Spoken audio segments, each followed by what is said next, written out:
Let's talk about power, comebacks, and the wildest twist in New York City's political drama. Because this week, something big just happened. Michael Bloomberg, billionaire and former three-time mayor of New York, stepped back into the ring to endorse Andrew Cuomo. Yeah, that Andrew Cuomo. Now, in case you've been living under a rock, or maybe just taking a much-needed break from politics, Cuomo is the guy who served as New York's governor for a decade. He resigned in 2021 after a storm of scandals, including sexual harassment allegations and questions about how his administration handled COVID deaths in nursing homes. Fast forward to 2025 and he's back, running for NYC mayor. Not only that, but he's somehow leading the polls. So why is Bloomberg, the guy who rebuilt New York after 9/11 and pretty much invented the modern technocrat mayor, jumping in for Cuomo? Bloomberg said it straight.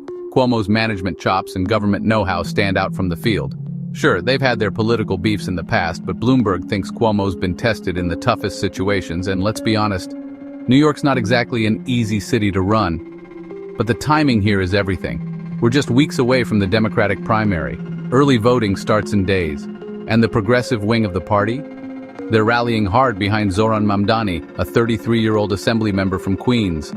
Mamdani's got the big backing of Alexandria Ocasio-Cortez, yes, AOC herself, who wants to unite progressives to take down Cuomo's lead. This isn't just any endorsement, it's a full-on clash between the city's moderate old guard and its rising progressive stars. That's what makes Bloomberg's move so fascinating. Bloomberg, remember, has played all sides of the aisle, Democrat, Republican, Independent, and back to Democrat. But he's always been wary of the party's progressive surge. He's also a staunch supporter of Israel, just like Cuomo. So with Mamdani and AOC surging, Bloomberg's endorsement is basically a warning shot. The establishment isn't going down without a fight. Let's not forget, Cuomo's comeback isn't exactly scandal-free. Just last month, the Justice Department opened a criminal investigation into whether he lied to Congress about his pandemic response. He's denied everything, but the shadows of his resignation are not that far behind him.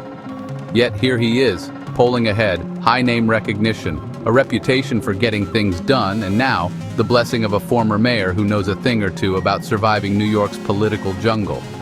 Cuomo even called Bloomberg New York City's preeminent statesman, and the two apparently had a secret meeting just before the endorsement dropped. This is classic New York deals behind closed doors, power brokers moving chess pieces, and the future of America's biggest city on the line. What does it all mean? On one side, Cuomo, the comeback kid with establishment backing and a ton of political baggage. On the other, Mamdani, the young progressive with energy, grassroots support, and AOC's firepower. Bloomberg's endorsement is more than just a headline. It's a battle cry for the center, and maybe a sign that New York's political war is just heating up. So as the primary looms, early votes start pouring in, and the city holds its breath. This race is about to get even wilder. Who says New York doesn't know how to put on a show?